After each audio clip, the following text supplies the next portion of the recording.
Jones, get him. I was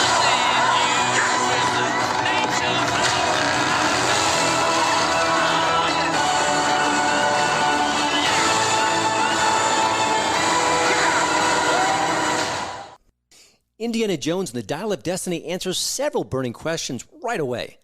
Is Harrison Ford, in his late 70s when he was shooting the movie, too old to play Indiana Jones?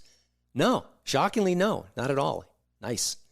Is the de-aging technology they used to make Harrison Ford look much, much younger in that prologue believable, credible? Is it a good idea?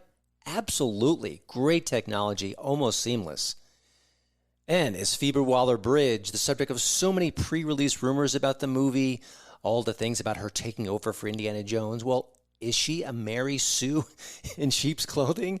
Yeah, she is. More about that in a minute.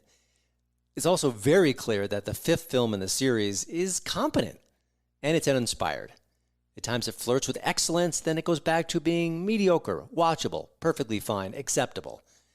If that's your standard for an Indiana Jones movie, great. It's not mine. I don't think it's a lot of other people's, too. I don't think it's going to inspire the backlash of Indiana Jones and the Kingdom of the Crystal Skull. I don't see that happening, but it's also not worthy of the first three installments.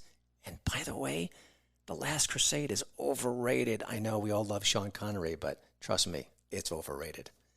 The Dial of Destiny does start strong. That's a great sign. It has a lot of good character beats, those little moments of humor, the things that make you like, oh, this is an Indiana Jones movie. And of course, there's some really good action, too. Most of it set on and on top of a train. Now, that prologue does have a younger Indiana Jones. That's Harrison Ford. He's de-aged, and he's trying to fight some Nazis again. That's what he does. Now, the Nazis in question have stolen a whole bunch of artifacts, including this very special lance that means something significant to a lot of people, including a scientist played by Mads Mikkelsen. He's the head Nazi here, the head bad guy. Great actor, not a great role. He's doing all he can with it, but it's just perfunctory. Now, Indy has a little bit of help in the opening scene. He's got a partner in crime. He's played by Toby Jones, who's a wonderful actor and clearly the best part of the new movie as far as new character additions. He's excellent. You don't see him a ton, but he really does leave a mark. Now, of course, Indy and his friend do escape the Nazis. Spoiler alert, of course, the movie must go on. And they also steal something called the Dial of Destiny. Now, that was not what he was looking for directly, certainly not the Nazis, but it's something that could be very powerful.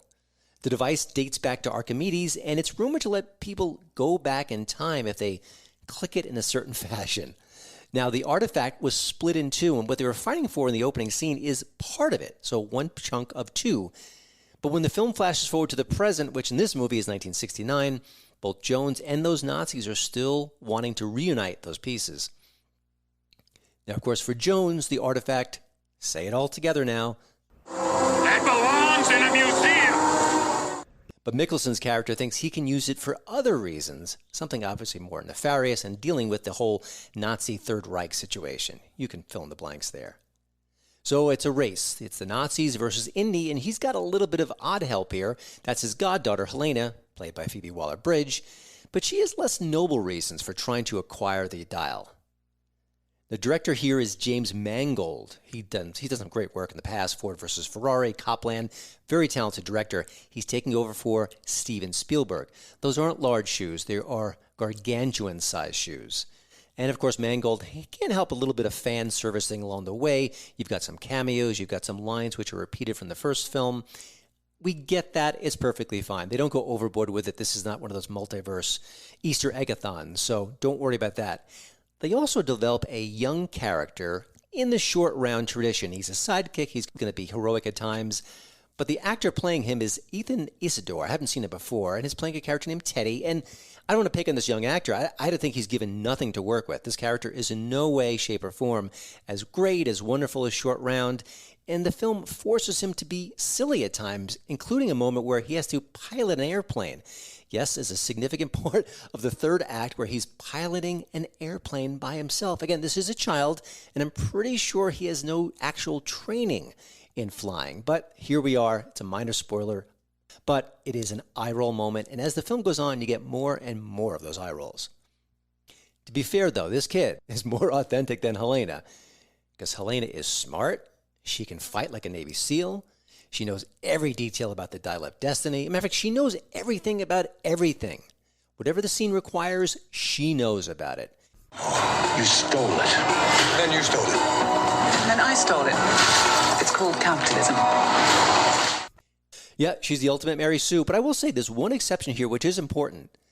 The Fleabag alum is got charisma. She's got screen presence, and it makes some of her character's flaws more endearing. Not much more endearing, but somewhat so.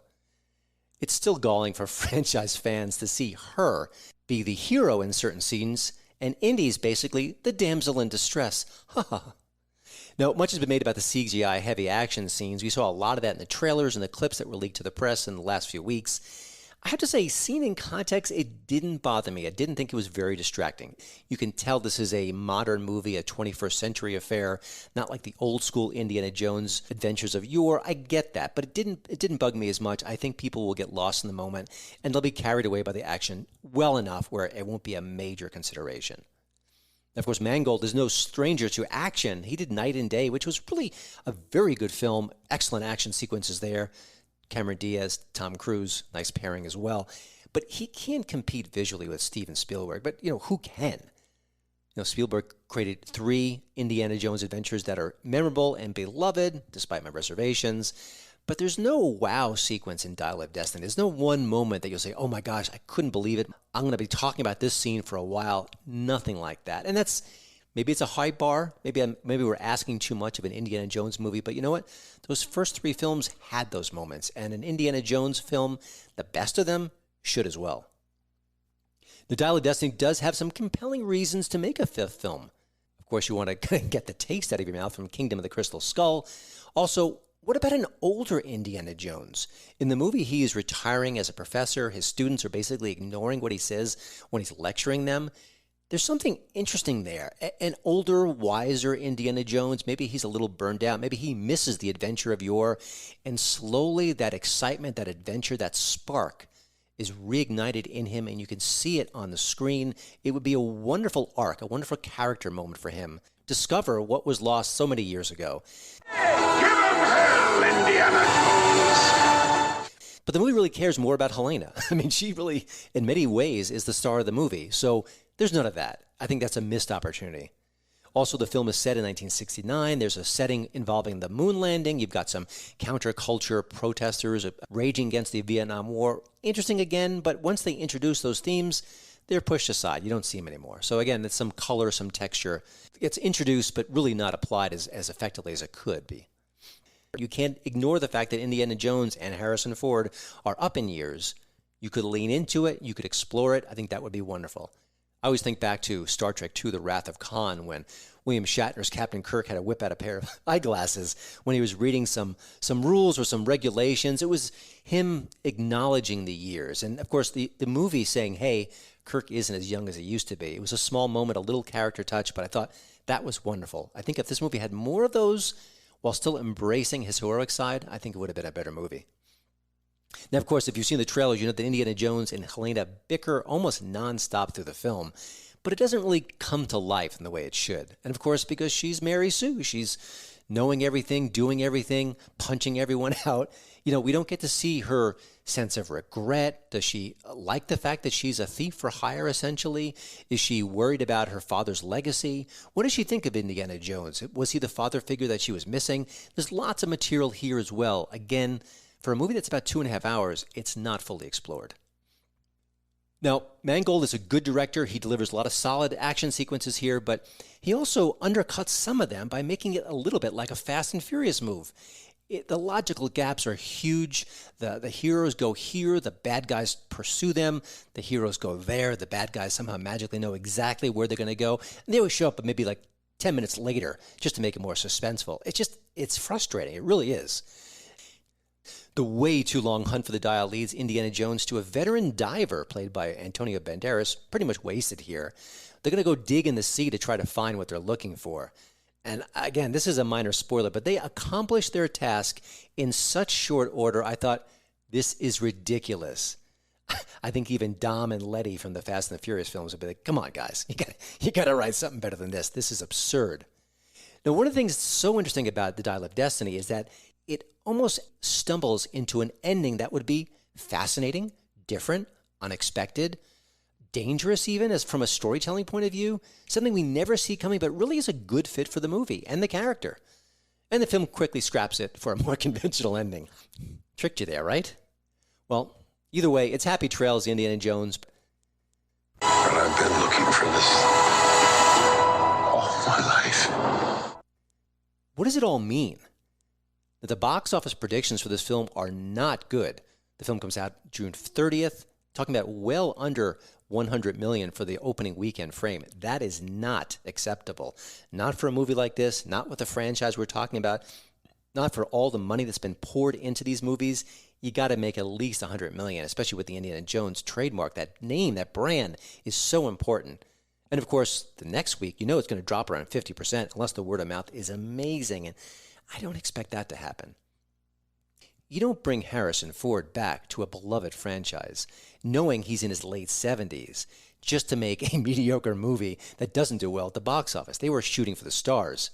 This is obviously the end of Harrison Ford as far as his Indiana Jones days, unless he signs on to allow that de-aging process to happen again and again. And I don't think we should rule it out. I think it's a matter of time before a lot of stars, either for the money or maybe their egos or a little bit of both, start doing that more and more. The technology is that impressive. Why wouldn't they? And of course, the bigger picture here is Disney. Disney owns Lucasfilm. Disney owns the Indiana Jones franchise. And this film's potential failure could be another body blow to the Mouse House. There was some talk that Chris Pratt might be Indiana Jones, but that was really kind of scuttled in recent years. Would they revise that? Did they want to have another actor play Harrison Ford? If they go with Helena, though, they better not sink a lot of cash into it. I think that could be an absolute financial bloodbath. I don't think people will emerge from this film clamoring for more of her. If you want to try it, go for it, but let's keep that budget low because there's a lot of risk in play. Now, I think ultimately we didn't need another Indiana Jones film. That's obvious, but even if the movie does a belly flop on opening weekend, it's going to earn much, much more than most original films. That's the lesson from Hollywood, and that's what we've been training Hollywood to do. Listen, we're not going to take a risk on every new original film, but if it's a repeat, if it's a Transformers movie, Batman, Spider-Man, any property we've seen before, Barbie, we love the dolls, we have to see the movie, they're going to give it a try because that IP, that brand, that still matters. That still brings people to theaters, even if it's not in as large a number as they've seen in the past. It's lather, rinse, repeat, recycling, revisiting, reimagining, sequels, prequels, spin-offs. It is what Hollywood does because we've asked them to do that, because that's how we respond to the box office. It's on us. But if we've got a whole bunch of sure things, like the Dial of Destiny film, like The Flash, like Elemental over at Disney, and they're all bombing, we actually could force Hollywood to go back to making more original movies. And if not, hey guys and gals, just cut down to those bloated budgets. You might actually turn a profit.